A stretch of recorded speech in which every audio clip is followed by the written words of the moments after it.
자, 237 나라를 알아보아요. 오늘 우리가 기도해야 될 사람들. 자, 한국에 와 있는 다민족들입니다.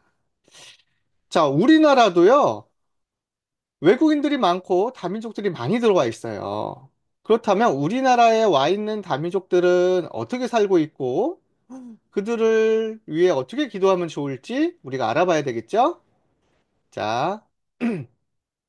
자, 우리나라도요, 지금 다문화 사회가 되었어요. 다문화 사회가 뭐예요? 이제 우리나라도 많은 다민족들이 와 있고 같이 살면서 이제 서로 영향을 주고받는 사회가 되었다는 거예요. 옛날에는 그냥 외국인 이렇게 생각했잖아요. 이제는 아니에요. 이제는 우리 주변의 다민족들이 이제는 한국 사람처럼 지내요. 그러니까 한국과 외국 구분이 없어졌어요. 학교도 같이 다녀요. 그리고 밥도 같이 먹어야 돼요.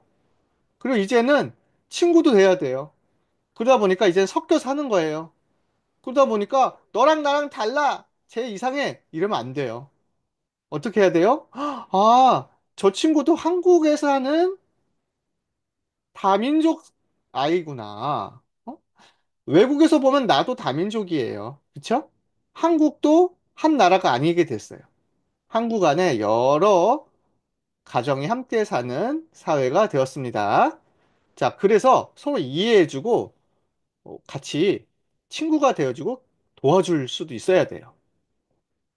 자, 보니까 우리나라는요, 이제 외국인들이 이제 많이 들어오고 다민족들이 많이 살면서 이제는 다민족, 다인종 국가가 되었습니다. 그래서 2024년 기준으로 우리나라에 와 있는 다민족의 숫자는 265만이 넘어갔어요. 그 말은 뭐예요? 네, 이제는 우리나라는 다민족 국가가 되었구나. 다민족 사회가 되었구나.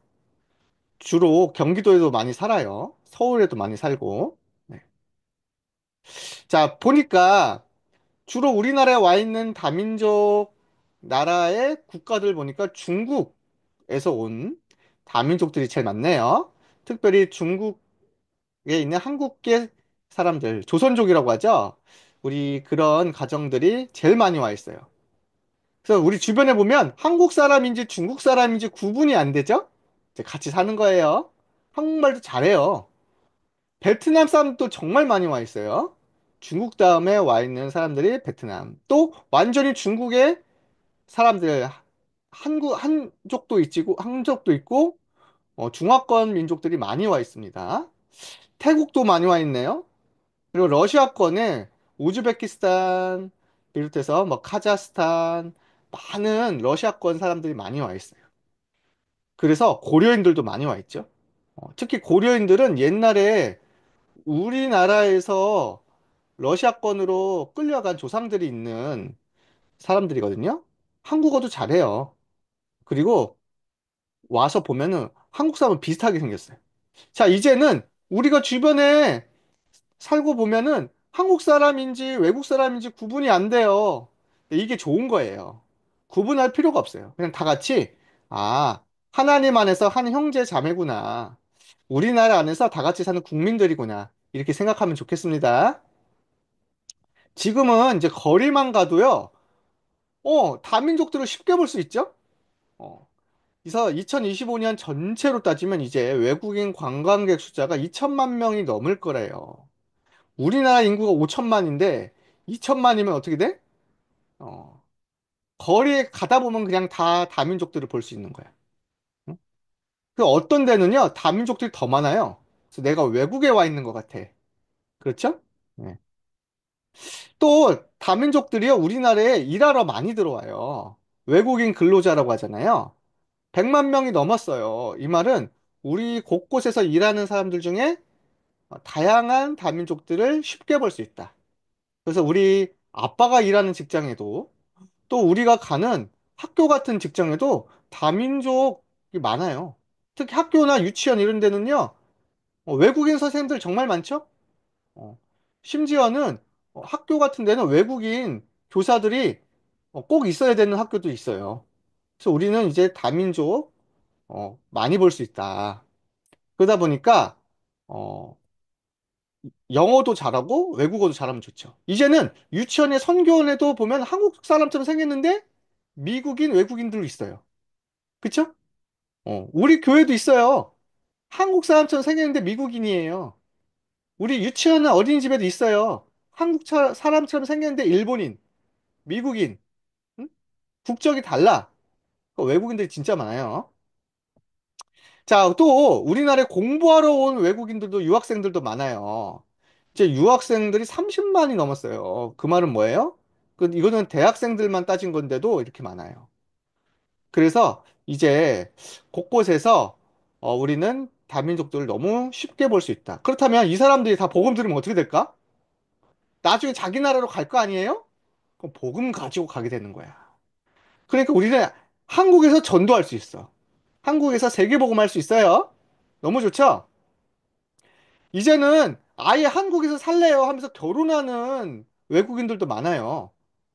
그래서 한국 남자, 외국인 여자, 또 한국 여자, 외국인 남자들이 많아요. 그래서 이제는 우리나라에 결혼하는 사람들 10명 중에 한 쌍은 다민족 부부래요. 엄청 많죠. 10가정 중에 한 가정이 다민족 가정이 결혼하는 거라니까? 다문화 가정이 되는 거죠. 그렇게 되면.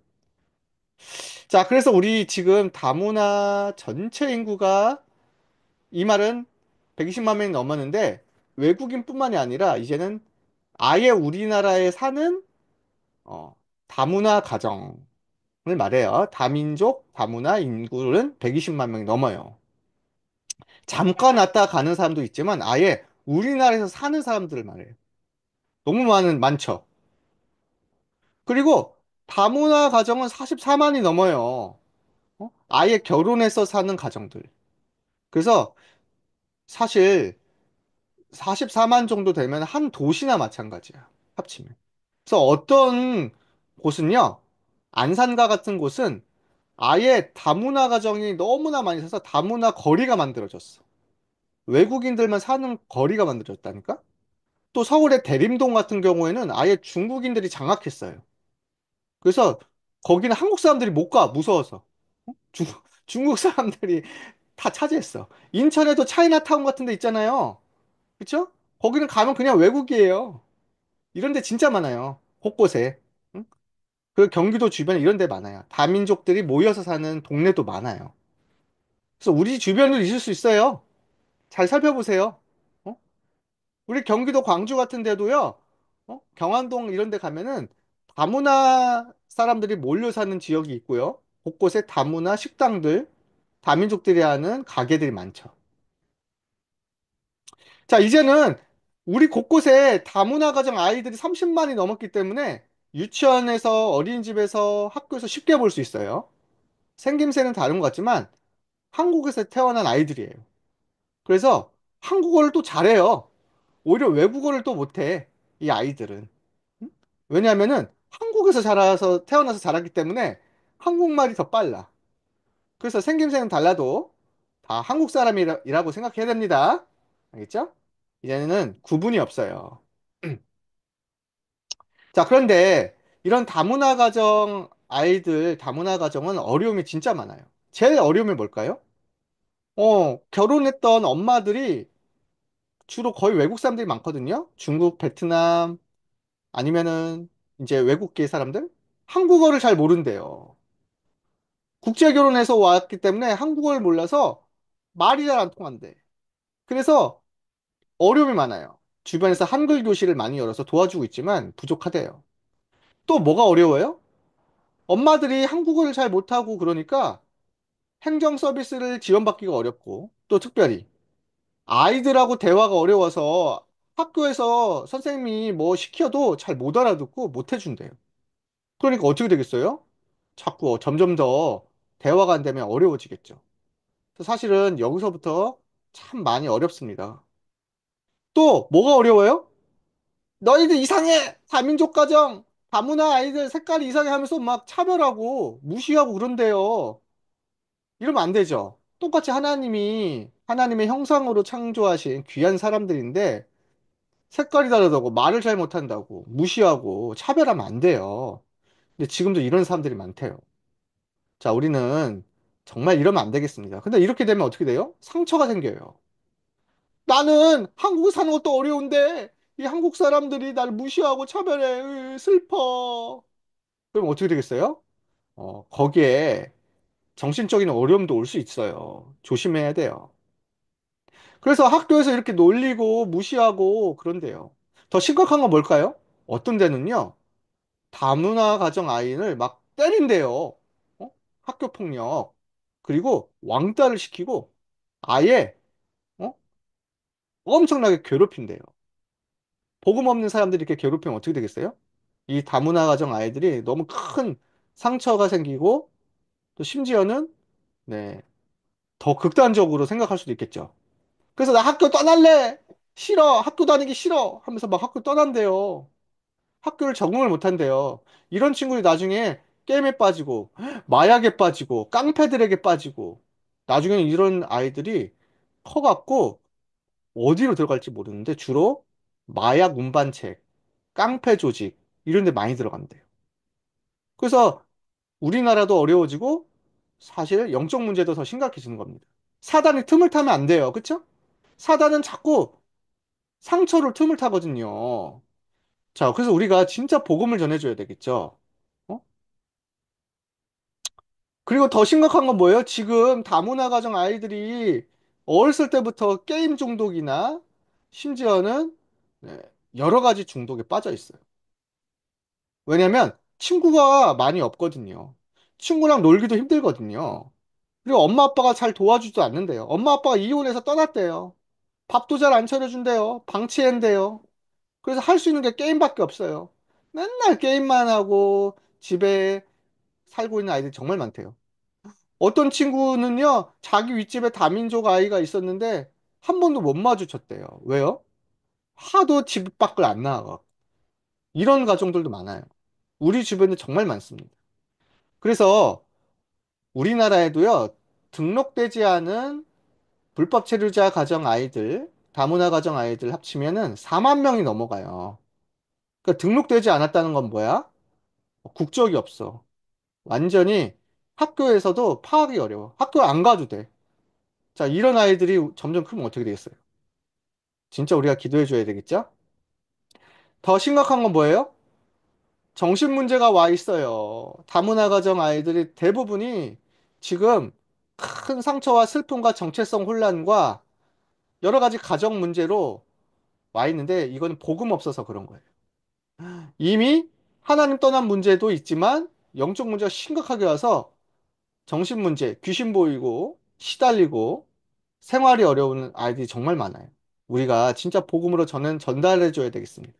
근데 이 아이들이 복음을 치유되면 어떻게 되겠어요? 나중에 세계 복음화하는 랩런트가 될 수 있어요. 자, 하나님은 우리나라의 다민족들을 많이 오게 하셨습니다. 왜일까요? 세계 복음화하라고. 우리나라에 와 있는 다민족들을 영적인 문제에서 복음으로 치유하고 정말 하나님의 사랑과 또 교회의 사랑을 전해서 정말 이 다민족들을 잘 도와줘서 우리 선교사로 보낼 수 있습니다. 우리 집에서, 우리 교회에서. 자, 그래서 우리는 세계복음화를 할 수 있는 절호의 기회를 맞았습니다. 자, 우리가 전해줘야 될 건 뭐예요? 바로 예수 그리스도예요. 다민족들이나 우리나 다 똑같이 하나님의 형상, 하나님이 사랑하시는 하나님의 자녀들.